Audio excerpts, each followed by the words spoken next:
Još podcast 1. Pozdrav svima, dobrodošli u Još podcast 1. Moje ime je Ivan Ćosić. Na početku hvala vam što ste ovde, ostavite nam share, like, subscribe, zapratite nas na društvenim mrežama, preporučite nas prijateljima, naročito onima koji više ne gledaju televiziju.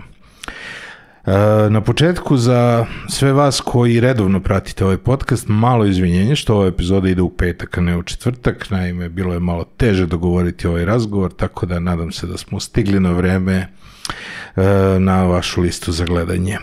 Ukoliko želite da podržite ovaj podcast, linkovi do PayPala i Patreona su u opisu ove epizode, a ukoliko nas gledate na YouTube-u sa premium nalogom imate ono join dugme. Također, ukoliko želite da nas podržite, a da ste recimo neka kompanija ili organizacija, možete me kontaktirati direktno i onda možemo naći neke različite moduse za podršku. Uskoro ću javiti koje to neke ličnosti su podržali ovaj podcast ili neke organizacije, kompanije. Obratio sam se nekima za pomoć i već smo dobili nekoliko pozitivnih odgovora. Zašto je bilo teško realizovati ovu epizodu? Zato što je moj gost u njoj Predrag Voštinić, on je gostovao u 197. epizodi i tada je bilo aktuelno, tada se desilo ono prvo, da kažemo, gaženje studenta na jednoj blokadi. Evo sada nekoliko meseci kasnije smo opet svedoci ozbiljnih nekih situacija i dešavanja. Ovo je bila jako dinamična nedelja i bilo je teško organizovati se da i on i ja sklopimo neko vreme kada možemo da budemo slobodni da napravimo ovu epizodu. Izvinite zbog tog kašnjenja, ali da iskoristimo ovo vreme da ne preterujem sa uvodom. Dobrodošao ponovo. Hvala. Ja obično počinjem sa šta ima novo lepo, međutim prošlu epizodu smo počeli sa jednim pitanjem kako je Sonja i ja mislim da sad možemo isto počnemo sa pitanjem kako je Sonja. Video sam je na nekoliko već skupova, vidim da se vratila u formu. Pa jest, dobra je ona fizički, ovako ono što mi možemo da vidimo, čak i lekari potvrđuju na tim pregledima da je dobro. Mislim, pošto smo prošli put nagađali i nadali se najboljem. Pa i još uvek bi moralo da se nagađa zato što je ona imala teške telesne povrede i sad ti ne možeš u svoj toj brizi da ne ostaviš to zrno sumnje, daju se nešto, ali mislim ona je se oporavila, zdrava je, dobra je, funkcioniše, ide na proteste, što bi se ovim našim jezikom rečeno pumpa. Nije zaustavljena. Da, nije zaustavljena, daleko od toga, ali kako je ona je možda najbolje pitanje za nju. Ili za, mislim... Ja bih voleo da je ugostim jednu. Pa i to ćemo sigurno da organizujemo. Ona je... Ja ne presiram studente trenutno, a voleo bih, voleo bih da predstavim njihov način razmišljanja i sve to. I šta su sve zapravo oni prošli iza scene, ono što velika većina naroda ne vidi. Da, pa to je to, kako je ona, bi zapravo morala ona da odgovori, verovatno i oni koji rade sa njom u tom psihološkom smislu, jer to kako je zacelila rana je jedno, a kako ti je sa svim drugim povredama koje si preživeo, samo živeći ovde, a kamoli to što je ona preživela, to je već drugo pitanje. Da, ono kao studenti sa PTSD-em. Pa, mislim, i ti i ja kad jedan drugog sretnemo na ulici, overimo i pitamo kako si, mi uglavnom ne vadimo nalaz urina i krvi. Tako mislim, ali jedan drugog pitamo kako si, jesi se držiš, može li to, gurali se, pumpali se, to je to. Tako da i kod njih taj duh, to stanje u kome se nalaze zavisi pre svega od stanja svesti, a svest je mnogo ugrožena ako si izložen svemu ovome ovoliko dugo. Ja sam pričao sa ljudima koji su rodbina, prijatelji, slično, ljudi koji su bili povređeni u tim situacijama i sada ova situacija sa aboliranjem ljudi koji su počinili ta dela je potpuni znači, bar je to nekako bilo... To je poražavajuće na mnogo nivoa. Ja mislim da je to čak možda najgori taj ekser u sanduku pravde u Srbiji. Nisu svi ekseri jednako važni. Kao i tučite policije, pa kao to im je... Da, tučete policija, kao očekuješ da policija tuče ako se ti protiviš volji vlasti. A da budu na slobodi neko je... Ali kada sam čuo baš te likove iz Novog Sada, kad je abolirao, odnosno njih baš oslobodio presude, a za ovu devojku koja je udarila devojku sa poljoprivrednog, čak je prekinut... Ona se zove Kristina. apsolutno... Da sa poljoprivrednog fakulteta. Kristina se, da, nego apsolutno ove počinioce ne želim da pamtim. Daleko to. Da. Ova što je udarila Kristinu je lišena čak i prilike da bude osuđena. Njoj je prekinut taj postupak, krivični postupak. I to na predlog ovoga tužilac usvoji. Dakle, to je u pravnoj praksi gotovo neviđeno.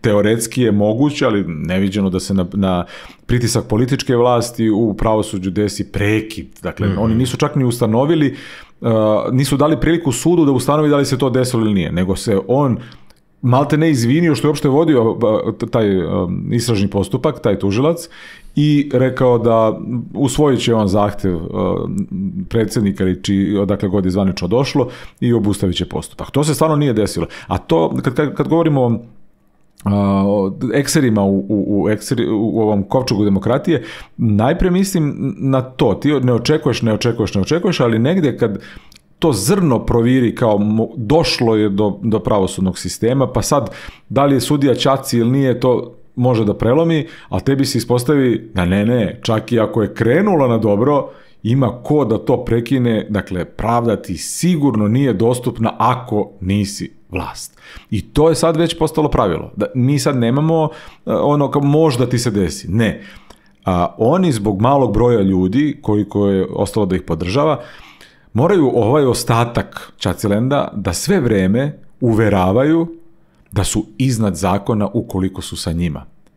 Jer to je i osnov njihovog udruživanja bio. To je bila i poluga moći, jer ja ne verujem da su tamo svi plaćeni. Jer ja kapiram da mnogi tamo duguju uslugu. O tome se radi. Dakle, osnova udruživanja jeste saznanje da ukoliko si uz vlast, ti si iznad zakona. Ne može ti se ni pravnim ni drugim sredstvima doći glave. I to je osnovna ucena koja je formirala vlast, a sada nam pokazuje svoje pravo lice u onom delu koji se zove flagrantno kršenje elementarnih ljudskih prava, koje jednog dana mora doći do institucije. Da, oni time to i dokazuju zapravo, da, jer oni u stvari gomilu tih ljudi drže za gušu. I onda oni moraju da pokažu i da u drugim primjerima su oni iznad zakona da bi zapravo upotpunili tu svoju sliku. Na nekolicini protesta razgovaram sa ljudima koji su prepoznali neke svoje školske drugare u Ćacilendu i kao, pa nisam očekivao, ja kažem, se drogira. Kaže, pa jeste se drogira. Znači, uvek ima nešto zbog čega je u jednom trenutku došao u sukob sa zakonom. To što si došao u sukob sa zakonom automatski te validira da razgovaraš sa vlastima o sopstvenoj aboliciji, odnosno nekoj vrsti usluge kojom ćeš platiti slobodu. Nećeš ti nikad imati slobodu. Ono što oni ne znaju, oni imaju privremenu slobodu. To što zovu slobodom, oni su već dobili, a ovo što mi zovemo slobodom, verovatno nećemo dobiti za život, ali ćemo nastaviti da se borimo. Da, ali oni su dobili privremenu slobodu u zamenu za svoje usluge. Oni su dobili privilegiju da ostanu van zatvora. Da ostanu van zatvora, a sloboda je, nešto drugo. Oni ne imaju pravu slobodu. Neće nikad ali oni se za nju nikad nisu ni borili. Pa dobro, ako ćemo da budemo iskreni, za to se ne bori ni većina čovečanstva. Za pravu istinsku slobodu potrebna ogromna odgovornost, mnogo zalaganja, rada na sebi pre svega, pa tek onda na zajednici. Dakle, ta stvarna sloboda je nekako jedan baš mukotrpan posao kod ljudi koji uopšte prvo osveste potrebu za njom, načina koji se ona osvaja. Da, ali ovo kažemo, oni su privremeno na slobodi, što ti kaže, van zatvora, zato zbog nekih drugih dela. Sigurno, pa kažem, evo, ovi neki su prepoznali svoje drugari, pa kao nisu znali zbog čega, onda probamo da se drogira, da li ovaj jedan osuđivan i odmah kaže, a on je bio u zatvoru, ja kažem, je pušten pre vremena. To je isto to potpitanje koje osvešćuje potrebu da se sa njima pregovara. Ja sam spekulisao jednom, u jednom trenutku to je bilo pod tipa Nebojšom Stefanovićem, slagaću. Da su u jednom trenutku... Kako je to zanimljiva rečenica? Pod Nebojšom Stefanovićem, slagaću. Da. Super simbolično. Dobra konstrukcija. Šta je bilo? Krenuli su jedan put da samo zaustavljaju skupe automobile. Da, stvarno, ne znam to. Ja sam bio u jednom trenutku u fazonu... U skupom automobilu. Ne, ja sam zapravo uvijek bio ispod radara, onda vozim neku kantiju. I zapravo, znaš, svaki put kad vidiš, oni su u jednom trenutku krenuli baš skupe automobile da zaustavljaju. kapiram da su ono kao izgubili kontrolu nad tim momcima koji voze skupe automobile, a onda im nađu nešto i onda kao ajmo za gušu, znaš, i onda je polako malo stavljanje u džep, razumeš šta ti... Možda im trebalo za to veče ili tako nešto. Ja ne mislim da su oni uopšte u stanju da organizuju tako neku veliku zaveru, tipa sad ćemo da zaustavljamo ove ili one.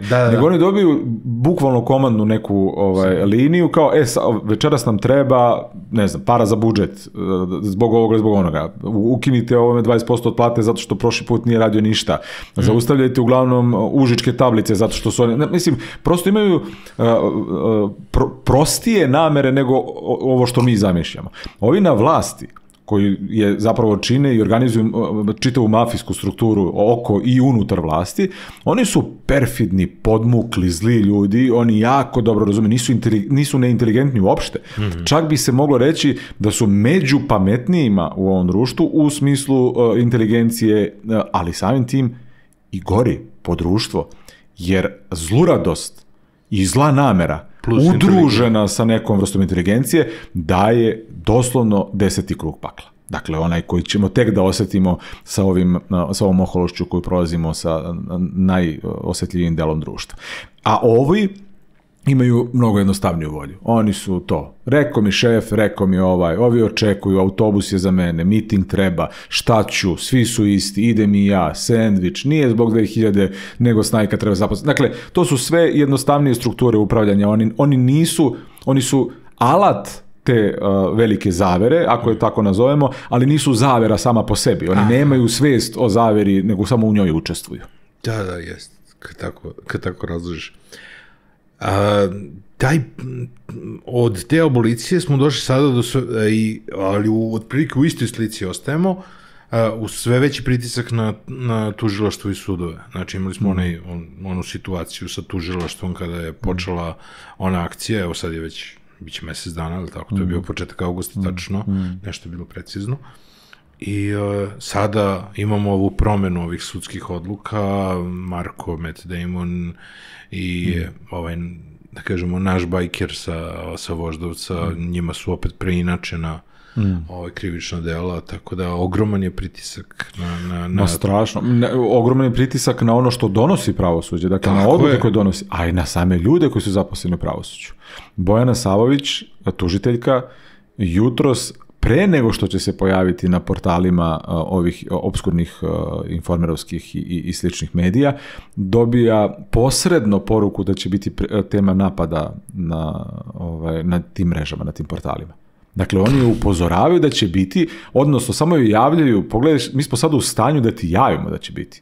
Mislim, ne dobije direktno, dobije posredno, ali vrlo bliskim kontaktima joj pošalju da će biti i onda posle pola sata stvarno vidiš. Ona je za smenu. To bizarno. Nije bizarno, to je u stvari najopasnija faza propadanja društva i vlasti. Nije im dovoljno da sada te napadnu, da te proglase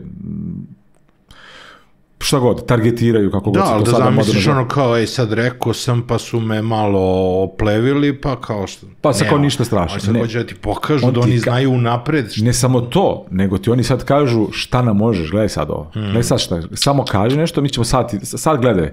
I onda uzmu snimak, ja namerno pogledao nas, doduše, to može stvarno da bude problem što sam im povećao jednom IP adresom posvetu tom sajtu, ali sam pogledao šta su uzeli kao dokaz da je Bojana Savović ta koja ruši ustavni poredak i zašto je zrela za oduzimanje funkcije. I ja pogledam snimak, ona priča o tome kako treba da se ponaša policija na protestima, a kako treba da se ljudi koji učestvuju na protestima ponašaju.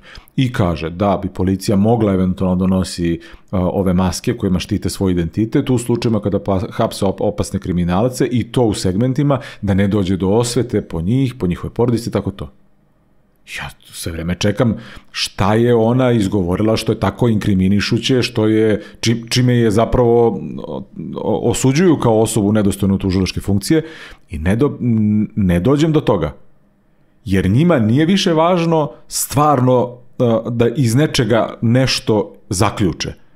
nego su oni presudu doneli, a mogu da stave i Tom i Jerrya iza. Dakle, kad klikneš na link, možda bude stvarno neki Disneyev crtač u kome se kaže samo da je ta tužiteljka ili taj Ćosić ili ovaj Voštinić su dali glas u vreme kada je to fašistička, nemačka, dakle, potpuno neka ludila mogu da ispromovišu, a da... Njima treba samo jedna slika Bojanina. Ništa drugo. 10 sekundi. Sve drugo mogu da izmisle. Sve drugo mogu da izmisle. I najčešće jeste namenjeno ljudima koji nemaju potrebu da idu dalje od sadržaja, a najčešće dalje od sadržaja nije više od naslova. Dakle, nedostojna tužilačke funkcije ili na bilo koji način je inkriminisana kao osoba, to je to. Pa to kao ovaj kolegijum na Informeru gde se vidi zoomiran naslov iz sredine sajta. Da. Samo je naslov važan. Samo naslov. I to inače ljudi čitaju. Mislim, ti kojima se oni obraćaju. Dosta važan trenutak društveni da oni više ni ne pokušavaju da komuniciraju s nama. Ranije, ako se sećaš, bilo pa studenti, pa ovi, pa ne. Oni više ne koriste ni jednu reč, ni opozicija, oni ništa ne koriste osim u zle namere svojem najokorelijem, odnosno najtvrđem biračkom telu, koje su svesni da moraju da sačuvaju po svaku cenu, jer to što će uslediti, kad će biti izbori, da li za 3 dana ili za 3 meseca ili početkom narednog, potpuno sve jedno, desit će se ti izbori. I oni će morati da ponovo maskiraju, da pokušaju da maskiraju svoju mafijašku strukturu političkom strukturom. Ali više nije lako, nije na terenu isto. Desila se Jaja, desila se Slavija, desio se Top, desilo se proganjanje njihovih prostorija i nisam baš siguran da li je sad lagano nositi kesicu SNS sa uljem i šećerom po selu do sledeće kuće. Znaš, nisam baš siguran da je ono kao dobrodošao si kod ovog domaćina, jer neko će te vidi uz put pa će da vidi da nosiš SNS, znači ti si sad Čaci.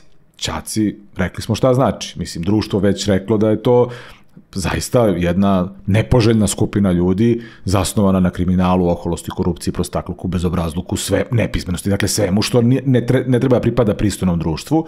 I ti sada kad kreneš u selo, ako ne ideš u čvrsto biračko telo, nego pokušavaš da malo zabašuriš sliku o tome kako je država krenula u ambis i pokušavaš neke neopredeljene da hvataš, nisi baš u dobroj poziciji. Nije baš prijatno sedeti više u kafanama, ako uopšte sede po kafanama ovi viđeni. Nije ništa od toga više tako nešto dobrodošlo, a naročito nije nekima koji su se proglašavali do sada neutralnima ili kako su to već zvali, da se nađu sa njima u kafanama. Nema više ljudi koji su van javnih preduzeća to da sede sa funkcionerima. Nema to. To ne postoji. Ti i odeš pa vidiš slučajno nekog, ne znam, načelnika gradske uprave ili komunalnog inspektora za ovo. Ne. To se više ne dešava. Dakle, mi smo sada dosta dobro omeđili društvo. Ja mislim ali to je ta njihova podela na ćaci i nećaci, znači to je to. Samo me brine... Samo što sa naše strane postoji sad tu mnogo nijansi. Znaš, ali oni doživljavaju samo jednu podelu.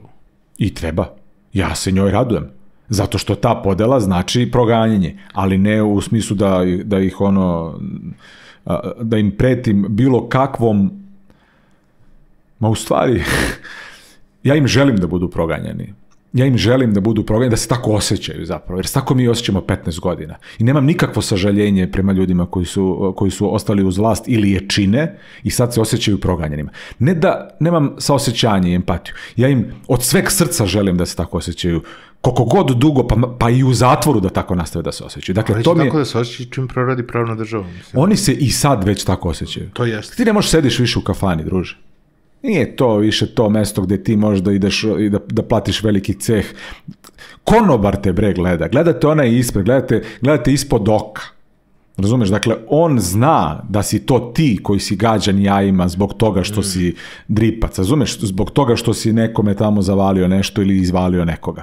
Zbog toga što si pokazivao krvavi srednji prst studentima, zbog toga što si govorio da su ustaše. Znači, konobar je isto taj student, bivši student, budući student. On te isto gleda. Njemu si pokazao, druže, crveni prst. Njemu. Nemoj ništa tu da me sad, ostavim u ti napojnicu koliko god, ali crveni prst je prvi do ovog koji si mu dao tu napojnicu. Razumeš? Dakle, teško da ćeš baš da se izvučeš iz ovog. I to je između ostalog dosta dobre informacije. Nema nazad. Da. Ne postoji šansa da ti ljudi sad budu reestablishovani, ponovo uspostavljeni u društvo kao neki likovi. Znači, to možda zamisliš tako nešto. Pređeni Rubikon, da. Kraj. Da. Sigurno. Razumem. Mislim da je to intenzivnije u manjim sredinama nego u sredinama kao što su Beograd i Novi Sad. Intenzivno je svuda, nego ti ne možeš da vidiš ovde, prosti. Znaš, ovo je veliko naselje, ovde gde smo mi sad, i sad ti nemaš posla sa javnom upravom ovde, opština Voždovac, tako? Da. Ovde je opština Voždovac, to je gradska opština. Ona čak nije ni jedinica lokalne samouprave, ona je gradska opština, ona je deo jedne lokalne samouprave koja se zove grad Beograd. Dakle, ti tu nemaš takvu izvršnu vlast kao što imaš u manjim sredinama. Ali kada bi bio upućen na njih, na dnevnom nivou, a to je da plaćaš poreze nekome za nešto, registruješ automobile, bilo šta što te vezuje za poslove administracije, pa video bi da se to vidi. I u većim sredinama, ali čim si u kontaktu sa njima. Nego i vi ovde živite malko odvojen život toga. Vi nemate knjigovođu, na primjer, pa sad knjigovođa ovde, pa to bavi se time. Ovaj zna, sreće ga na ulici, svi smo tu. Dobro, ja sam poreklom iz Vršca, odrastao sam u manjoj sredini i sve to, tako da i znam da se te stvari znaju, naročito to prepoznavanje ko je bio u Ćacilendu i ostalo, vidi se iz aviona. Bio sam u Sremskoj Mitrovici pre neki dan, oni su napravili veliki transparent sa fotografijama Ćaci maturanti 2.0 ove godine i izbacili sve svoje funkcionere koji su po komandnoj ili sličnoj odgovornosti morali da idu u Ćacilend i stavili ih na veliki transparent na početku ove izložbe koja se održala pre neki dan tamo. Mnogo dobra priča. Baš sam bio zadovoljan. Dobra fora sa tablom.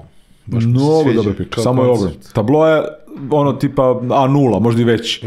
Ali svi znamo šta je tablo. Da, ali je super priča. Kao napravit ćemo tablo za svaki grad. Tako je. Ne može lepše. I to okačiš da je naročito što tablo ima i neku vizualnu hijerarhiju otprilike po ono... Da, ovde su stavili ovog vrhovnog dripca. Znaš, kao direktor škole, pa onda nastavnici... Da, ovde su vrhovnog dripca stavili, pa dole ispod. Ja kao dizajner odmah zamišljam, znaš, kako bi to bilo super, znaš, da se uradi ono... Poslaću ti neke fotografije. Da se urade tabloji. Pomenuo sam ono tvoju, ali nije ti se dopalo što sam je citirao previše u prošlom, juriš za odbranu društva. Taj juriš se pretvorio, a sad hoću da je parafraziram, da se taj juriš sad pretvorio u maraton. Rovovska borba, da. Ponedeljak je 10 meseci od pada nastrešnice, znači baš onako to dosta potrebalo. Tokom leta, koliko god su ljudi pričali da su bila letovanje i ostalo, imali smo nevidljivog saveznika, o kome je retko ko razmišljao dok nije leto prošlo, a zapravo da i pored svih tih letovanja imali smo policiju u punoj ratnoj opremi na 40 stepeni. Što je bio potpuno nevidljivi saveznik koji nam je radio u našu pomoć. I evo sad nam stiže jesen. Šta nas sve čeka, šta očekujemo i... Kad se završi neki rat u istoriji, najveći problem sa velikim događajima što naknadno svi imaju pravo na interpretaciju, jer su preživjeli. Dobro. Oni koji u ratu učestvuju, niti ga interpretiraju, niti imaju tako širu sliku o njemu, nego ga žive. I to tamo gde se zateknu, na onom delu fronta gde su se zatekli. Neki i ne dočekaju kraj rata. Nikada ga neće, dakle, interpretirati. A tamo gde si se zatekao, to je rovovska borba. Ako mi sad posmatramo ovo kao neku vrstu rata za odbranu vrednosti za koje se elementarno pristojno društvo zalaže, mi smo sad baš u tom rovu. I nisam siguran da ćemo svi dobaciti do toga da vidimo priliku da interpretiramo kako je ovo sve izgledalo.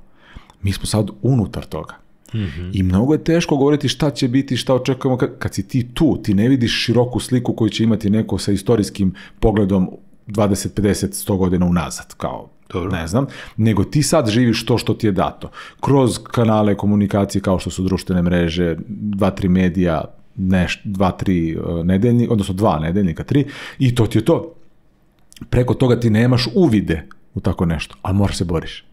To ti je kao imaš svoj šanac, svoje drugare, odnosno svoj kraj, Voždovac, front, lokalni, kakav god, sve, ti si tu, znaš tačno u čemu, gde si se opredelio, gde si krenuo i tu se boriš.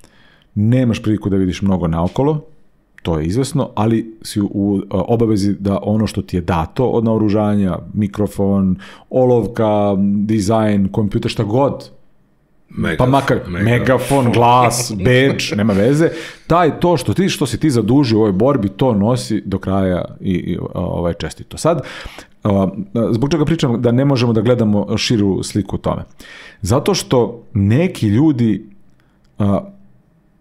nemaju, ne samo mi ovde, nego neki ljudi uopšte u ovoj borbi nemaju nikakvo drugo uverenje da je ovo vredno borbe, osim ako im kažete datum kada će se završiti. Druže, to je nemoguće. Ako si iskren u borbi, tebe zanima njen cilj i odbrana onoga zašto si se zalagao. A ako ti svoj uspeh temeljiš na datumu kada će se taj uspeh ostvariti, ti si onda oportunista one strane. A ta ona strana je ona koja pobeđuje. To oni ne razumeju. Pa mi treba da razumemo. Pa ne mogu ja da razumem. Ja ne mogu da se ponašam kao prodavac trenutno. O tome si radi. I da ja treba sada nekome da nudim bolju budućnost i da ga obrađujem kao da ja to treba da mu prodam. Pa ko je mene ubedio? Ne treba ni da ga obrađuješ, ni da mu nudiš bolju budućnost. Ali ima... To je ta treća grupa koji su... Imaš čak veliku obavezu prema tim ljudima, ukoliko kod njih izostaje svest. Ali ozbiljno. Dakle, mi možemo da se kao društvo ponašamo oholo prema najslabijima, kao što to činimo sa socijalno ugroženim ljudima. Ali ne prepoznajemo da postoji i drugi potrebiti ljudi u ovom društvu kojima nije neka socijalna potreba manjkavost, nego može biti duhovna, intelektualna, obrazovna. Oni su mahom te ljude oduzeli sebi iz raznoraznih razloga, ucene mogućnosti da ucenjuju pomoći i na drugi način, zašto su to inače najsiromašniji delovi društva, ali ne možemo ni one delove za koje znamo da imaju manjkavost u tom smislu poimanja određenih informacija u društvu, ne možeš da se samo skloniš i kažeš, ma baš me briga, nek misli šta god hoće. Tačno je da bi bilo lakše. A ja nemam problem sa tim. Sa čim? Sa tim socijalnim grupama. Ma nemam... Imam problem sa naprednim socijalnim grupama. Šta je to? Pa to ti je socijalna grupa, znači imaš grupu ovak ćaci, to smo već rekli, imaš ovi antićaci, ajde da ne kažem ne ćaci, znači imaš antićaci i imaš one između.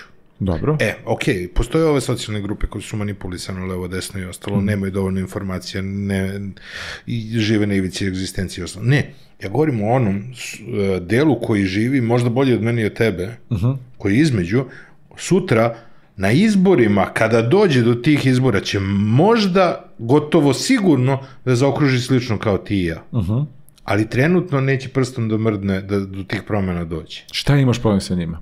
Imam problem sa njima jer su oni... Šti ljut na njih, šta? Pa voleo bih da se angažuju više. To je drugo, ja te pitam šta je tvoj problem s njima? Zato što imam utisak kao da treba da im prodam tu bolju budućnost, da bi oni se uopšte bili ubeđeni da treba da izađu, da se mrdnu, da pomognu, jer ne kapiraju da 50 ljudi više znači za svaki skup. Kapiraju. Nije tačno da ne kapiraju. I onda su oni u onom Cartman momentu, znači bukvalno kao u crtanom filmu, znači Cartman koji je u fazonu moja dnevna soba, moja klima, moj Sony, moj veliki televizor, stojim na raskrsnici i blejim sa nekom ekipom. I oni vagaju između ta dva. Ali je to što ti pričaš je nedostižno čak i u idealno podeljenim, vrednostno validiranim društvima. Idealno podeljenim. Da ti dođeš do osvešćenosti tog nivoa gde će tako veliki procenat ljudi biti za određenu vrednost. Ima ovih koji su sumnjičavi iz raznoraznih razloga, ima oni koji su oportunisti, to je toliko šareno da mi ne možemo čak univerzalnim pojmom ni da ih nazovemo sve zajedno. Jer ima i oni koji su se okoristili u ove vezade, ali je dosta dobro pitanje koje sami sebi postavljamo, zašto smo mi na njih ljuti? Šta nama smeta? Ja razumijem da bismo mi volili njihovu pomoć, da bi njihovih 50 prisustava u nekakvim okolnostima, društvima, gradovima mnogo promenilo sliku. Ali je to zapravo naš problem, nije njihov. Mi moramo da se borimo u onom društvu gde je poput streljanja u Kraljevu 41. godine skoro nije skoro, nego čak i više od 1/5 stanovništva streljano. A jedan deo građana je pio kafu u zadužbini, što je jedna u to vreme bila od centralnih kafana. To je zapisao jedan od SS-ovih oficira, da je bio zapanjen time. 1/5 stanovništva streljana. 20%. Ivane, 20%. Šta ti očekuješ 100 godina kasnije? Da će to u tom društvu da nestane, da neko pije kafu dok ti gineš? Neće. To mora da se sagleda i sa te mentalne sfere koju ti ne možeš da izbegneš ako si osvešćen čovjek. Da postoje i ljudi koji na taj način tako gledaju. Ne kažemo mi da ovi koji su pili kafu u toj zadužbini su bili za streljanje. Mislim, potpuno bi bilo suludo da o tome nešto čak i sudimo. Ali je toliko je nestvarno kao događaj da je meni tebi nepojmljivo. Pa evo, dešava se i danas. O tome ti da pričam. Ljudi na jednoj raskrsnici piju kafu, na drugoj raskrsnici dobiju batine. Pa to su biblijski ovi zapisi. Dakle, to nije nikakvo ovo vreme naše takav ekskluzivitet, niti ovaj prostor ekskluzivitet civilizacijski. Ništa od toga da nije društvo već videlo, nažalost, niti da ga neće videti. Treba uvažiti to kao činjenicu i treba biti svestan i boriti se uprkos tome, a ne zahvaljujući naporima tih ljudi. Ne znam, ja uvijek doživljavam nekako često svoju ulogu kao ulogu da treba da motivišem i da pokrećem ljude na akciju i da... Ali ja osjećam... A pazi, i ovi na vlasti to isto osjećaju. Ne sumnjam. Eko mogu da me se Evo, za 31. su najavili da mi se u Kraljevu da će da brani Kraljevu. Ja idem sa tobom i sad idemo na protest. I ja sam kao tebe nešto motivisao da ideš sa mnom. Sad recimo, ili ti si mene motivisao. Ali ajde ja pričam iz svog ugla, ja sam sad recimo tebi. Sad mi idemo, i sad ja imam osjećaj kad ti vidiš, jer ja sam se recimo ubio da te iscimam i da dođeš na protest, ja sad vidim kako neko pije kafu. I ti sad komentarišeš, ja vidi ovi piju kafu, a mi idemo tamo da se šibamo sa pandurima, razumiješ? Ja sad, ne može da ti ne proradi podsvesno crv, čovječe, toliko sam se ubio da te motivišem da dođemo zajedno i sad vidio si ovaj lik ko što pio kafu, razumiješ, pa ćeš da se demotiviš. Ali ne znam, meni jednostavno, mene ti sa kafama, razumiješ, ne mogu da spreče. Na kraju krajeva, ja isto tako znam da i na gomili protesta, gomila ljudi koji piju kafu su ljudi koji su došli na protest pa su malo seli da odmore. Mislim, to je neka realnost. Mada ima naravno te varijante, par ulica dalje, koji su fuzorno kao šta se dešava. Šta se zbiva, da. Ali... I to ne par ulica dalje. 28. juna, posljednji protest, mi se vraćamo iz Kneza Miloša. Kneza Miloša bila, znaš da je bilo onaj dupli takozvani vakum zid između dva kordona, gdje je čuvana, srpskih vladara se sad zove Kralja Milana, jel? Srpskih vladara, brate. U srpskih vladara je došlo do sukoba. Tako je, kod Londona. Od Londona je krenulo na ovamo stampedo onog trenutka kada je policija shvatila da ima mali broj ljudi pred sobom i da sad može da deluje. A njima treba slika pobede nad studentima i oni naravno čekaju taj trenutak. Mislim, to je neka psihološka igra koju policija uvek igra, nije to nešto sad novo što smo naučili 2025. Oni guraju njih i dolaze do Slavije. Čim su prošli ugao srpskih vladara i Svetozara Markovića, tu se raštrkavaju studenti i onda iza Maksija i ovamo pored Narodne banke dole, a ona ulica, prva naredna posle Nemanjine, ovako gore ka kliničkom centru, je prepuna kafića. I tu su baš ti ljudi o kojima ti govoriš. I jedan od njih me zaustavi i kaže, jel pumpamo? A i meni iza leđa, dakle nije njemu van kadra. Nije mu van kadra da ovi tuku decu. Razumeš? Pa šta me tačno, koji deo te zanima? Ko pumpa? Ti tu ili ovi ili ja što sad trčim ovom ulicu? Šta se zbiva? Dakle, i ja osjećam to. Ja ne kažem da se ne osjećam iznevereno.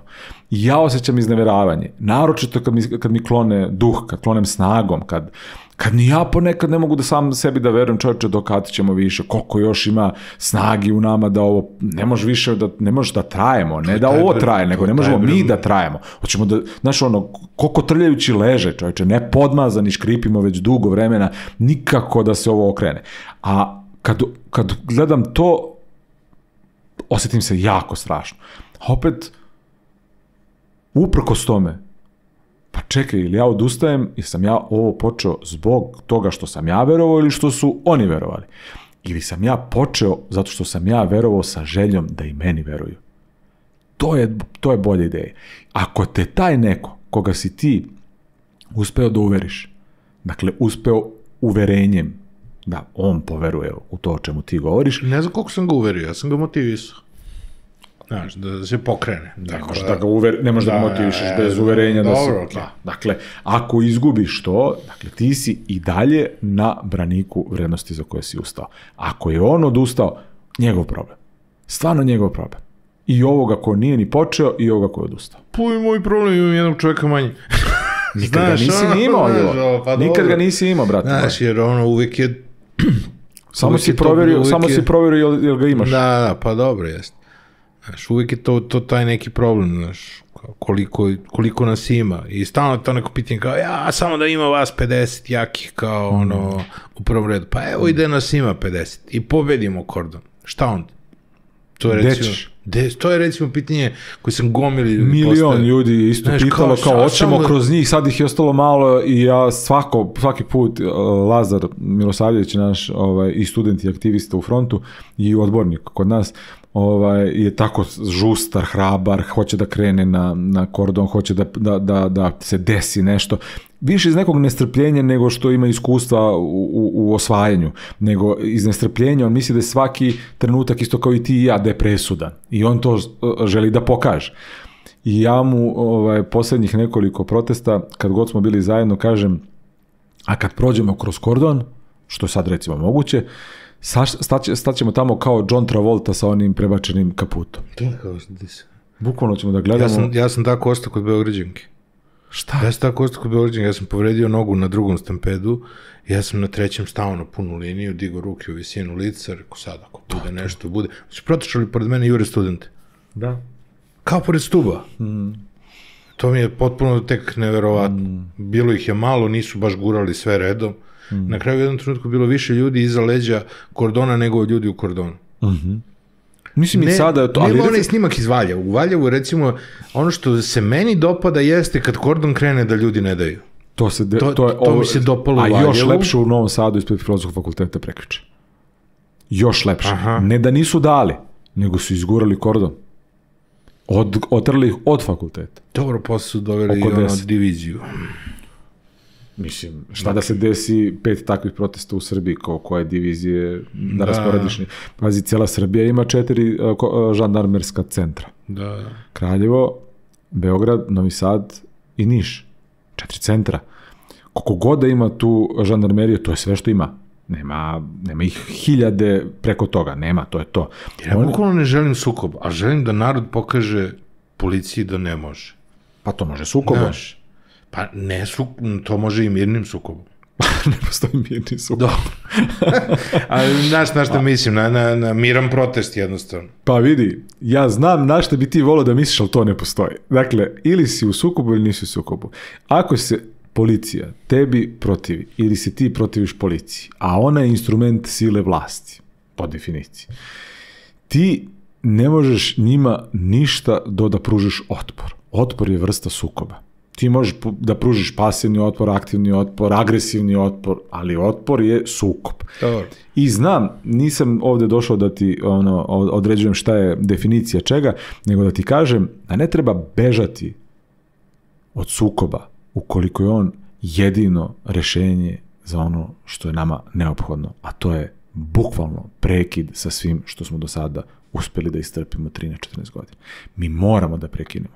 Ne možemo, niko ne želi sukob, zato što niko normalan ne želi inače da učestvuje u tako nečemu. Ali ako budemo svi samo govorili o tome da moramo da izbegnemo sukob po svaku cenu, pa oni će zauvek računati na to da ćemo mi izbegavati sukob po svaku cenu. Upravo ljudi koji si pomenu u Valjevu i Novom Sadu pokazali su da nisu protiv sukoba po svaku cenu, nego protiv dripaca po svaku cenu. Da. Ozbiljna razlika. Pristajem na sukob ako je on pomaže onome za što se bori. Kažem, volio bi da vidim u Valjevu onaj trenutak kada je kordon morao da stane ispred kontrakordona, jer ima samo snimak iz drona. Ja sam baš pitao da li ima iz drugih uglova, baš me interesuje kako je to i organizovano i napravljeno. I mnogo je onda bilo da su terana. Suzavce je bilo. Znači oni koji su bili naspram, oni su trpeli, jer ceo kordon policijski je bio sa zaštitnim maskama. A ovi ne. Oni su trpeli suzavac, kašlju, kiju i plaču. Odvratan suzavac je bio to već u Valjevu. Osjetio sam ga. I ovi koji su bili ispred kordona... Ovdje po Beogradu su prestali koristiti suzavac, su gotovo ekskluzivno koriste onaj biber sprej. Ispaljuju ko blesavi, ali drugačije smrdi grozno, ali ne raznosi se toliko i ne peče. Ovo je ceo grad je vrištao na to. Ceo grad, to je vrištalo bukvalno. Mada mene ne zanimaju te, mislim, to nekako podrazumevaš da možda ti se desi, ali ne smeš da podrazumevaš ono što se desilo u Vuku Cvijiću, na primjer. Da ga isprskaju nečim što izaziva trenutno slepilo i on sat vremena čovjek nije video. Pa s koje je to sredstvo? Zašto to? Nemaš predstavu. Kako je to dobro? To je neki... To je u rangu zvučnog topa, ne po obliku, ne po broju ljudi koji može da sankcioniše, nego po vrsti zla koju ono si spreman nekome da naneseš. Dakle, ti... Koji sa nekim predumišljenjem, znači ti si da išao u celu proceduru nabavke tog nekog sredstva, mislim. Čas. Znači, zamisli čoveka koji je stisnuo dugme na tom uređaju koji smo mi kasnije nazvali zvuči top. Kako god da se zove. Koji je stisnuo dugme, znajući šta izaziva. Šta je u tom čoveku? Šta je koncept? Dakle, mi smo ljuti na ove što neće s nama na protest, što neće ovo... A šta je u onom liku koji je stisnuo dugme, brate? On sad to mora da postoji neko dugme, neki prekidač on-off. Mora postoji. Zamisli čoveku koji je to naredio i nekako, zato što njemu, on može kaže ja hoću da nema demonstracije, baš me briga i znamo ko je to uradio. Ali onaj koji je stisnuo to dugme, a zna šta će da se desi dole, po cenu da bude povređenih, a bilo 170 povređenih, po cenu da neko pogine, on je stisnuo dugme na ljude koji stoje mirno. Ja bih razumeo i da ga je neko napao, i da je pa bi i stisnuo dugme. Ali, brate, na mirne ljude stisneš dugme, pa to su oni što su streljali svuda u naše ime, brate. Streljali, organizovali logore, pravili gluposti, a mi se dan danas kunemo da to nije moglo da potekne iz našeg naroda. Desilo nam se onda u srpskih vladara, u kneza Miloša i pričamo da ne može da potekne iz našeg naroda. Može, nažalost. Može. I jest. Zlo uopšte nema veze. I jest. Zlo je individualno. Samo problem kad se grupiše. I organizuje. Da se nadam da ima jako mnogo ovo digitalno vreme. 90-ih su mogli da spale beleške. Znaš, kad se desio 5. oktobar do onog 23. decembra se desilo dosta spaljivanja svega i svačega. I sad se radi nešto, ne znam da si to pročitao, pre 10-15 dana se desilo u sudu, da su dva neka lika koje niko nije mogu da identifikuje kao radnike suda, u Palati pravde ulazila kod sudija i pod izgovorom da se radi o nekom hakerskom napadu uzimali laptopove. Opa. I to je, ja mislim, juče ili danas konačno javno objavljeno, a inače među tim napadnutim su i bili one sudije koje su pre neki dan donele jedinstven stav o drugostepenoj odluci o zadržavanju, odnosno određivanju pritvora. I dakle, oni koji su odlučivali po žalbama. Da to ne može biti, da to može biti ometanje službenog lica u to, a da ne može biti ono kako su oni to. Dakle, te sudije su bile predmet napada ovih takozvanih hakera, odnosno ljudi koji dolaze, uzimaju laptopove i čiste. Možda je jedna od optimističnijih informacija da se to dešava i u drugim službama. Baš ne volim da budem to senzacionalan, znaš, ali imam i nekoliko svedočanstava u tim institucijama gde se dešava uništavanje dokaza, ali se također radujem ovome što si ti sam rekao. Digitalno je doba. Digitalno je doba i neke stvari su prošle kroz neke servere, a neke nisu samo unilateralno potpisivane, nego su morale da prođu neku proceduru, pa se nalaze i u drugim institucijama, bankama, van ove zemlje, koje gde. Tako da radujem se, jer to isto ukazuje na posljednje dane vladavine. Da, i sve češće se pominje Bitcoin, znači to mi je zabavno. Ima Moneyval. Si čuo za Moneyval? Ne, te sam da tweetam skoro, rekao Bitcoin je novi Kipar. Ali zanimljivo. Moneyval je Savjet Evrope osnovao kao jednu agenciju za sprečavanje pranja novca i ona između ostalog beleži i daje godišnji izveštaj. Očekujemo izveštaj za Srbiju. Ali od ove godine mislim da će, pa ne, do sad su bili svi kao ok, nije moglo lako da se vidi. Ima mnogo toga što se vidi. Jedna od posljednjih informacija je da će uključiti i digitalne asete u kontrolu. Opa. To me sad već ozbiljno raduje. Jer ako ne bude, mislim ne samo kod nas, odnosno sve zemlje članice Savjeta Evrope će imati dakle istu kontrolu, s tim što ne preti svima ista vrsta strogosti, a kod nas će konačno, mislim da se Bitcoin i ostale valute, uslovno rečeno, digitalne, moći da kontrolišu kao zvanično digitalna imovina, odnosno vrednost koja je podložna pranju, odnosno utvrđivanju porekla. Pa da, čim čuvaš novac u tome, to je neko digitalno dobro. Jeste. Studenti su nas ovde, baš na zboru, zamolili da ne govorimo, da promenimo narativ, da promenimo priču, da ne govorimo da su izašli iz blokada, nego da su isterani iz blokada, što mi je jako interesantno koliko malo reč može da promeni značenje i sve više smo svedoci toga, evo sa ovim što se desilo prethodnih dana u Novom Sadu, strašno koliko je narušena autonomija univerziteta, do toga da se sprdamo da će početi policajci da upisuju kolokvijume koliko su proveli na fakultetima i ostalo, tako da... I kako su duhoviti studenti pre neki dan bili na Filozofskom fakultetu, se pojavili ove dekani tih nekoliko likova ćacije kojima su provalili i zaključali filozofski, a pravni i filozofski su povezani. I na nekom od tih naloga kaže, sjajni su nam ovi likovi, oni su naši način kako će da uđu, ali nemaju pojma kako će da izaći iz fakulteta. Potpuno fenomenalan tweet bio, ali nemaju pojma kako će da izaći. Pazi, sad došli ljudi ispred, nema podzemnih, ovi tamo s pravnog im se smeju. Gde ćeš, brate moje? A to inače sad važi za celu tu kliku. Ali imaju tu foru, znaš, to je ta slabost koja, znaš, ja to zovem slabost hitne pomoći. Ne pominjem i hitnu pomoć. Često koriste taj model. Čim nekoga ne mogu od negde da evakuišu, oni sprovedu hitnu pomoć, spakuju tu neku osobu koju treba da sprovedu van kruga. Juče baš komentarisali smo tu hitnu pomoć. Znaš, ja se nerviram što se na autoputu ne sklanjaju. Ali mi bude sugerisano da nije to najgore što se dešava, nego da ne znaš šta je gore, da li ljudi koji se ne sklanjaju hitnoj pomoći ili činjenica da možda ne treba ni da im se sklone s obzirom na to šta su radili prethodnih nekoliko dana.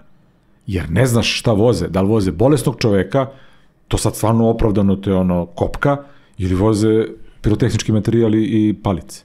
To je to. Oni su... Ako uspeju da uguše poverenje naroda u u hitnu pomoć, znači baš onako. da. A opet je narod neće da budu ono grozni da ne propusti hitnu pomoć. Ja razumem kad je blokada i ostalo da je uvek može da prođe hitna pomoć, čak im je nekada i lakše da prođu kroz masu nego da prolaze kroz ostale blokirane ulice. Istina. Ali da ne zaboravimo jednu važnu stvar. Nekoliko puta se to desilo tako. Ali da ne zaboravimo važnu stvar. Na blokadama, na protestima, na okupljanjima, na 500.000 ljudi 15. marta. Ti čuješ, izvini, hvala ti, tako je. Molim te. To je ljudi koji protestuju u Srbiji, koji su se pobunili u Srbiji, su najpristojniji deo ovog društva. Tako je. I ti čuješ, izvini, molim, hvala i ostale reči, ali to se ne vidi na autoputu kad naiđe hitna pomoć.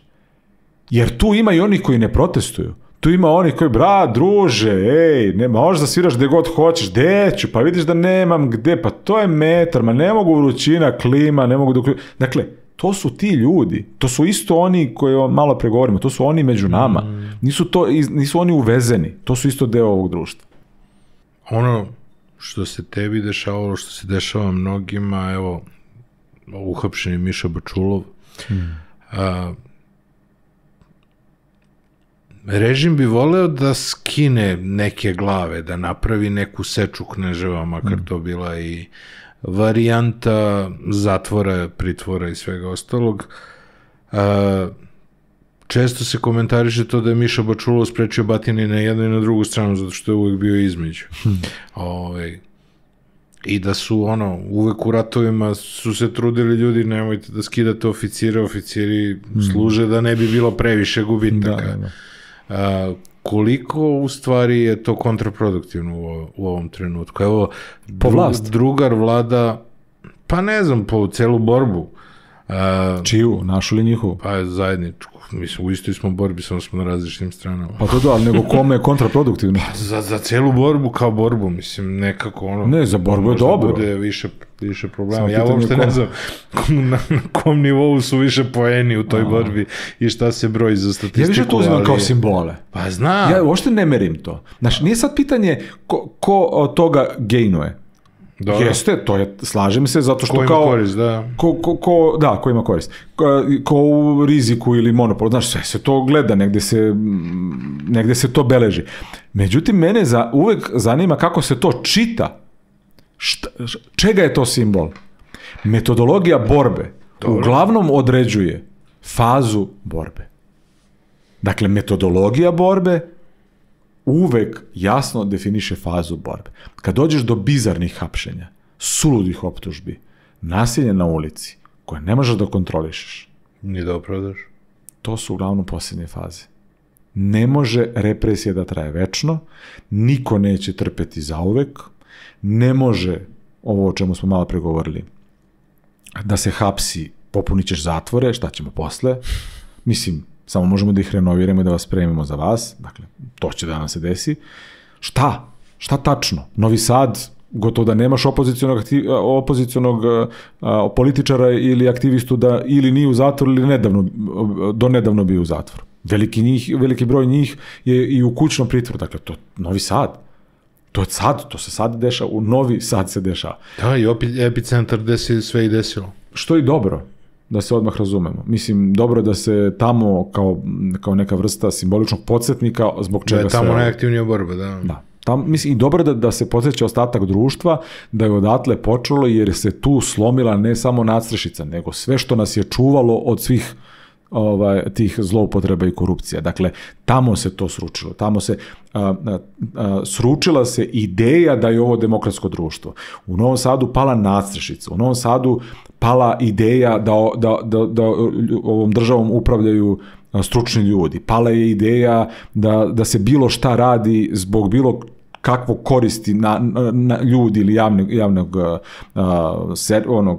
javne koristi. Pali direktori javnih preduzeća zbog droge. dovoljno slika onako. Brate, sve je tu palo. I zato je dobro možda da to bude simbolično u Novom Sadu. Svaki put da se podsjećamo šta je sve tamo palo osim nastrešnici. Meni je Novi Sad sjajan zato što on ima najveću frekvenciju, najviše održava. Znaš, ima ovi breakthrough momenti koji su jako značajni, Užice, Valjevo, Kraljevo, znači, ali što se tiče konstante, mislim da Novi Sad najviše održava tu borbu. Super Novi Sad. Ne znam da li si video da je Vlada, samuraj sa Twittera, danas bio zadržan u kući sa sve inspektorima u kući dok je Dačić na roštiljadi. Nisam to znao. Da, ladno su mu došli policajci na gajbu, razumiješ, da budu sa njim, da mu prave društvo dok je... Da. Ja ne znam kako, šta je u njihovoj glavi, kako oni zamišljaju sada opozicijonu aktivnost. Ne, mene više zanima taj lokalni pandur. Da. Mene on najviše zanima. Čak me ne zanima ni šta on misli o opoziciji, opozicijnom, nego gde on vidi da je granica njegove sramote učešće u tome. Ja ću da ga zovem ovde da mi ispriča sve, da prepriča taj ceo dan. Da, ali ima zanimljiviji događaj. Kad su hapsili Ivana Matovića, Novicu Antića i tu ekipu ima već 2 meseca. Dobro, da. Tada, mislim, to stvarno neverovatno. Mi smo stvarno uspeli da čak ni o tome više niko ništa ne priča. Ljudi su, evo, već, stvarno, mislim, preko 2 meseca već u zatvoru. Sa najverovatnije podmetnutim pištoljem iz kola sa brisanim brojem. Dakle, to je dokaz koji se pojavio naknadno. Dakle, tokom privođenja naknadno. Optužni predlog ne postoji. Tek 16. septembra ponovo odlučivanje od žalbi. Znači, ne možda da razumeš koliki nivo zloupotrebe prava i institucija u svrhe zastrašivanja, odnosno sklanjanja njih iz javnog prostora.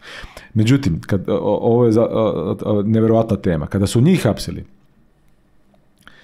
to je najavljeno na Informeru, pa su policajci iz Kraljeva morali da odu kod svog bivšeg kolege, koji također bio obuhvaćen tom namerom Informera da hapsi, morali da odu kod njega kući i da mu kažu da su došli u pretres.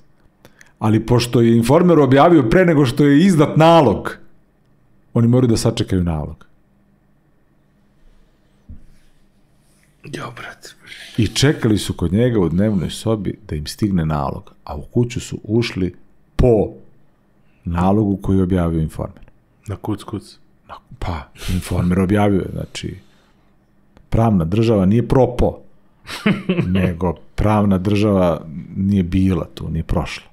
Organizovali smo se sa ovim sad različitim medijima, sa različitim platformama za poruke i sve to prati, ali dalje gomilu stvari pratimo na dnevnom nivou kroz uglavnom N1 i delimično Novu i onda dolazi ceo ovaj haos, imamo i kao državna bezbednost propom, mislim, sa ovim, kako uopšte, niko ne postavlja pitanje kako je... Mene to baš zanimalo. Odakle je stigo taj... Pa meni to isto odakle je stigo taj snimak. Kako je to? Pazi, nije to sastanak na nivou ti i ja. Ne, mogo je jedan ili drugi da snima. Da. Mogu da... Pa mislim, mogla i sama bezbednost.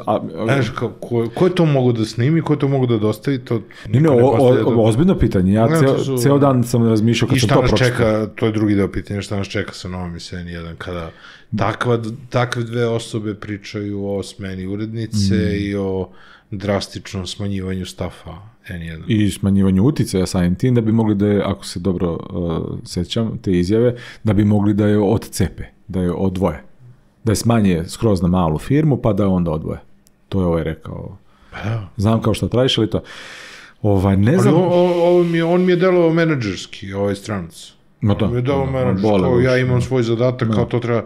Ali znači, to je evidentno da on ima plan da smanji N1 i da ima... Nije baš imao plan da smenjuje urednicu i to sve, on ide svojim ekonomsko-menadžerskim planom nekim. Da, ali ekonomski-menadžerski plan ne mora da bude nužno smanjenje. On ako hoće da smanji pa da ugasi, on može odmah da ugasi. Što troši uopšte pare do tada. Dakle, nije ekonomski opravdana odluka, nego nečim drugim. Ako nije ekonomski, onda nije ni menadžerski. Ok, razum. Nego je bezbednosno informativna agencija radila kroz svoje kanale ili direktni političko, ovi mafijaški kanali su napravili svoje ucene. Dakle, ne radi se sigurno o nekakvoj promućurnosti ili opreznosti menadžera. Ja za televizije Novu S i N1 uz sve napade koji su im ljudi upućivali, te da nisu bili dovoljno ovde, da nije bilo ovoga, da nisu dovoljno obratili pažnju na ovoga, sve mogu da razumem i da je neko bio neprofesionalan, da nisu bili, sve. Ali bilo šta govoriti protiv jedina 2 televizijska kanala koja su nas svih ovih meseci obaveštavala da se uopšte nešto dešava na ulici je stvarno nevaspitano. Uzgred... Stalno tamo, stalno, svuda. Gde god treba. Gde god se nešto dešava, tamo su. Pazi, i onda kaže nešto, ali oni nisu... Razumem, sve te kapiram. I jesu privatni mediji, i može da se radi što god, sve. Ali, brate, kako, odakle ti ono ideja da možeš sad ono lako... Jedina 2 kanala. To je sad, recimo, baš dobra stvar da proceniš one ljude koji neće na blokade, piju kafu, a u principu su možda sa naše strane, odnosno glasat će za to. Da li bi stali u odbranu sada N1 i Nove S? Mm-hmm. To ti je taj princip. I da li među nama, a ima i među nama, dakle u našoj provenijenciji, ima ljudi koji će reći, oni nisu stali iza tog principa, neću ni ja. Ne, oni nisu branili to kad je ovo trebalo, neću sad ni ja ću biti Pa druže, onda idi brani RTS, idi brani Pink, idi brani Informer. Idi ga brani. Ako misliš da je sada to načelo profesionalnog novinarskog angažmana iznad društvenog vriska koji neko mora da dokumentuje na televizijskom kanalu, pa ti onda brani to i meni je to sasvim u redu, ali onda ostani dosadan. Pa brani i kad ovamo vrišti i kad tamo vrišti. A ne da mi ukazuješ na tu slamčicu u oku ovih i da to stvarno deblo informerovsko ti nosiš kao svoj jaram. Pa nemoj, molim te. Mislim, još ćeš na kraju da mi nateraš suze na oči, a sva je prilika da su ovi baš na visoko na listi, da ne idu više kuda su se kretali ranije, koliko su zla napravili, bukvalno. I jedan, i drugi, i treći, i peti, i 18. A šta nas čeka bez... Ništa nas ne čeka. Ne. Dobro, ali neki ljudi bi želeli da se pripreme i za potencijalni scenario bez Nove N1. Pa, mislim, ti možeš da se pripremiš i na to da nemamo pijeću vodu. Dobro. Slažem se. Možemo i na to da vodu možda kupiš pa da uštekaš na neko. Nema pijeće vode. Na primjer, nema pijeće vode. Moraš da ideš na Kosme da je sipaš. Mada je u Kosme baš dosta bezvodan kraj, ali možeš da planiraš negde neko vodoizvorište i vodozahvat koji postoji. Dobro, ali vodu i toalet papir možda kupiš unapred, a vesti ne možeš kupiš unapred. Ne možeš... Možeš i vesti da kupiš unapred, to smo se isto uverili. I to možeš dosta dugo da ih kupiš unapred, čak i da ih preplatiš ili potplatiš sve jedno. Dakle, može i vesti da se kupe, ali borba protiv tako neke stvari kao što je nedostatak osnovnog sredstva nekog informisanja, bojim se da je osuđena kao i sve drugo što smo započeli u društvu. Zašto ti nemaš poluge institucionalne? Ti ne možeš da dokažeš ili čak i da dokažeš, pravosuđe je dosta jalova priča u slučaju privatne kompanije. On može kaže ugasio sam ih, čoveče. Mislim, kakav javni interes. Ugasio sam, ne donosi mi novac, u manjku sam, ugasio sam. Borba naša nije ispred N1 sada zato što mi samo volimo te novinarske principe, nego zato što to je jedino ostalo. A kad smo kapitulirali? Kad se za to isto nismo borili ispred RTS-a. Jer je to ono što ja plaćam. To je ono gde treba da to postoji. Gde treba da se emituje ono što proizvedu naše nezavisne produkcije, što je za dobrobit društva. Gde treba da se desi, a mora da se desi pravovremena informisanost, obaveštavanje svih i svega o svemu što je neophodno za funkcionisanje ne državnog aparata, nego društva. I mi sad imamo tu opet najjadniju situaciju, da su ljudi koji najviše trpe od RTS-a u stvari ljudi koji su najviše doprinijeli njegovom upropaštavanju. Još jednu sliku sam samo hteo podelim sa tom u kojoj razmišljam, svaki put kad pogledam neki sport, pogledam klupu za rezervne igrače i pogledam te česte zamene, recimo evo sad je baš aktualan Eurobasket i sve ostalo. Znači, sad uzmemo recimo 100 ljudi za priču, za neki protest. 10 ljudi je 10 ljudi koji će da dođe na svaki protest. Ono što se često dešava jeste da 90 ljudi dođe na 15. mart, na 28. juni i ostalo.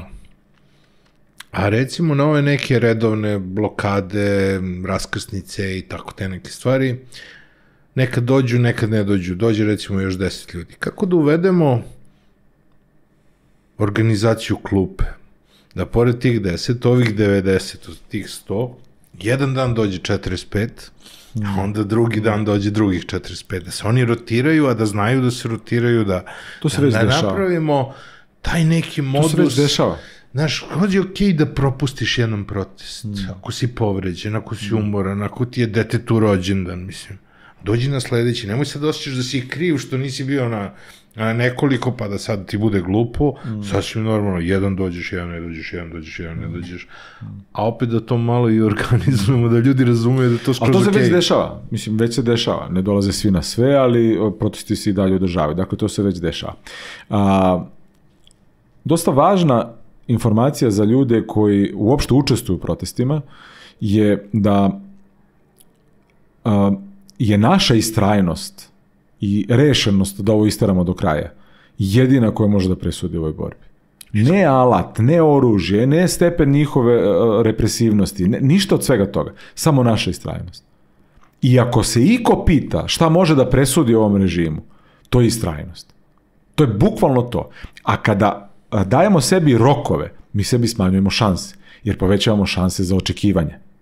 Kad jednom razviješ ta očekivanja, ti si onda prevario ljude i ostalo. A ja pravo da ti kažem, ne mogu da zamislim, i to mi je dosta teško, što moram čak i da izgovorim, ja ne mogu da zamislim, a znam da će se desiti, da će mnogo čestitih ljudi iz ove borbe u sljedećem stadijumu ovog društva, kada se ovi stvarno sruče s vlasti u blato gde i pripadaju, biti izvor novog razočaranja. Tako je. Meni je to žao. Tako je. Pa ne, to je nevjerovatno. To će biti kao eksplorativna hirurgija. Znači, to kad se otvori ta gangrena, tek ćemo onda biti svesni koliko je to bio problem i koliko će biti posla i te istrajnosti. Možda ova istrajnost koja se trenutno dešava nije loš trening za istrajnost koja će nam biti potrebna, da se to sve izgradi ponovno. Da, čak ta istrajnost tada će biti važnija, jer će morati da bude metodološki zasnovana. Mi sad, ovo što si rekao, kako mi da organizujemo klupu, pa ti ja ne odgovorim tačno, zato što sada ne postoji niko ko organizuje proteste, niko ko vodi, dakle ovo je pobunjeno društvo, ogromna društvena većina je pobunjena i ne postoji selektor koji će da odredi. Ne postoji selektor. I to nam je najveća mana i istovremeno... Svi bi hteli Pešića da imamo i za proteste. Ne samo to, nego ovo nam je najveća mana i najveća prednost. Pa tako je.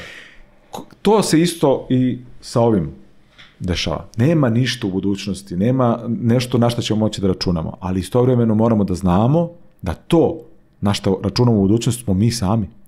Nema selektora, nema nečeg drugog. Zbog toga što nemamo sada klupu, nećemo moći da računamo na stručno vođenje, ali će ono što bude usledilo posle toga, posle ovog stropoštavanja, morati da bude stručno vođenje u vrlo teškim okolnostima. Kada budeš morao da kažeš ljudima nema bre ljudi para za to što ste vi planirali, to je bila krađa iz Expa, to je bila krađa iz ovih železnica, to je bila krađa odavde, to je bila krađa sa autoputeva, to su milionski iznosi na dnevnom nivou koji su iznošeni iz zemlje, kupovane vile po Italiji, Španiji, koje gde. Dakle, to su multimilionski. Pa znaš ti da je jedan običan gradski dripac ovde kupio jahtu za keš? jahtu za keš. Pa sigurno ne može preko računa, jer sigurno nisu mu čiste pare.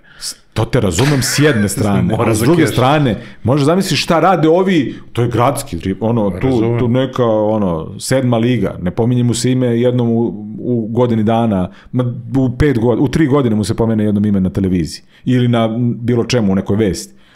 Jahtu za keš, dobro na bratovljevo ime, ali jahtu za keš. Šta se sa ovima dešava?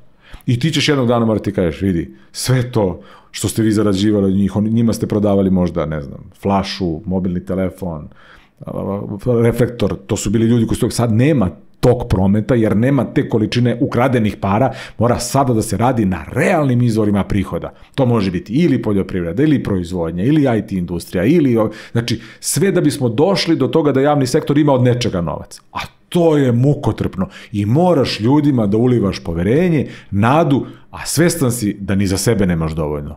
Ni poverenja, ni nade. Jer je mukotrpno i neizvesno. To što nas sada čeka je ozbiljna neizvesnost, a nema većeg neprijatelja u životu čoveka koji je smrtan od neizvesnosti. Pa onda računamo i na tu neizvesnost koju provodimo, koju ćaci imaju sad, šta će se sve desiti. Moramo da računamo i na to da su i oni u velikoj neizvesnosti. Istina. Mogu ti kažem da me to čak raduje. Se kladimo na njihovu nadbubrežnu železdu. Da, ali naizmenično. Hvala ti puno. Hvala tebi. Ili ima nešto što želiš da podeliš sa ljudima, da ja nisam... Hteo sam ove neke slike koje se trenutno dešavaju, da sve da pređem sa tobom. Ma da, znači nekako... Mora borba, mora do kraja, istrajavanje, idemo sada, to je to, kad ne vidiš nikog oko sebe. Svi kao čekaju tu neku jesen. Ma nema, znaš, ja kao... ma šta čekaš? Da, pa to je to. Ma to je to, brate, evo ruke, tu sam, to je to. Mi moramo sada da znamo da smo mi jedni drugima preostali. Dakle, nema tu institucije, nema, to je sad već potpuno jasno. Društvena podela dosta vidljiva, vidi se tačno gde, ostali su ovi tvoji sa kafa, dakle, pa mislim, ali ova društvena podela dosta jasna, razumeš? I ti kad vidiš, Ćoso ti ovde, ovaj ti ovde, ovaj ti ovde, znaš na koga možda računaš, jeste to možda malo, ali to je sve što imaš, sa tim šta možda uradiš? Istreno, do kraja nema šansi, pazi, ne postoji šansa da mi izgubimo ovo. Samo je pitanje kada, ali nemojte sebi ograničavanjem smanjivati šanse za razočaranje. Povećavati šanse za razočaranje. Jer ti ograničavanjem, to overavanjem da će sad to trajati mesec, pa će se razočarati, samo sebi pokušavaš da staviš neku vrstu opravdanja što ćeš se razočarati za mesec dana. Ma ne! Sad kažeš trajem dok traje borba. I to je da. A da kažemo da je skroz ok da plate kafu i da se pridruže. Sve je okej. Brate, stvarno, ako ne vidiš... Platite kafu i pridružite se i skroz je ok da budete u 50. redu, ne morate budete u prvih 5. Apsolutno, i ako ne vidiš zašto Ćoso gori, ako ne vidiš zašto ovaj gori, ako tebi to ne planti... Ako vam je dobro, onda ništa, to je to. Što bi rekli ceci. Dakle, ako tebi to ne planti, ti gasi to tamo gde si krenuo, ali znaj da nekom planti. I to zbog toga što je važno i za njega i za tebe. Hvala. A vama hvala što ste bili uz nas u ovoj epizodi. To je bilo to. Slušamo se i gledamo sledećeg četvrtka. Ostavite nam share, like, subscribe, zapratite nas na društvenim mrežama i vidimo se na nekom sledećem protestu. Ćao, bye bye.